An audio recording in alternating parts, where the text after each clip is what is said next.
ورحمۃ اللہ وبرکاتہ۔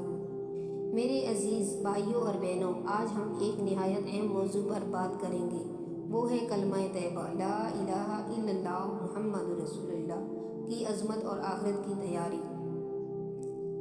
حدیث شریف میں آتا ہے، سب سے افضل ذکر لا الہ الا اللہ ہے۔ ہمارے دل کی سب سے بڑی خواہش ہونی چاہیے کہ موت کے وقت ہماری زبان پر یہی کلمہ ہو، لیکن یاد رکھیں یہ تبھی ممکن ہے جب ہم زندگی میں کثرت سے کلمہ پڑھنے کی عادت ڈالیں۔ حضرت ابراہیم بن ادہم رحمۃ اللہ علیہ فرماتے ہیں، انسان کو دنیا میں اللہ کی عبادت کے لیے بھیجا گیا ہے، مگر افسوس ہم دنیا کے پیچھے لگ گئے اور اصل مقصد بھول گئے۔ حضرت بلال رضی اللہ تعالیٰ عنہ جب دنیا سے رخصت ہو رہے تھے تو مسکرا کر کہنے لگے، کل محبوبوں سے ملاقات ہوگی، محمد صلی اللہ علیہ وآلہ وسلم اور ان کے ساتھیوں سے۔ میرے بھائیوں، یہ دنیا عارضی ہے، آخرت کی کھیتی ہے۔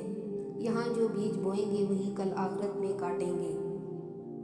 نیکی کبھی ضائع نہیں ہوتی، گناہ بغیر توبہ کے معاف نہیں ہوتے، اور انسان جیسا کرے گا ویسا پائے گا۔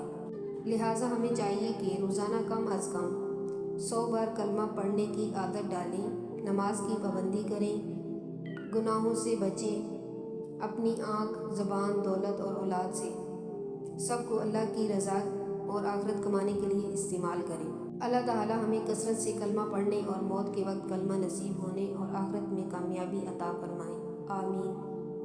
وصلی اللہ تعالیٰ علی خیر خلقہ محمد وآلہ واصحابہ اجمعین۔ ایک نئی ویڈیو کے ساتھ پھر ملیں گے۔ اللہ حافظ۔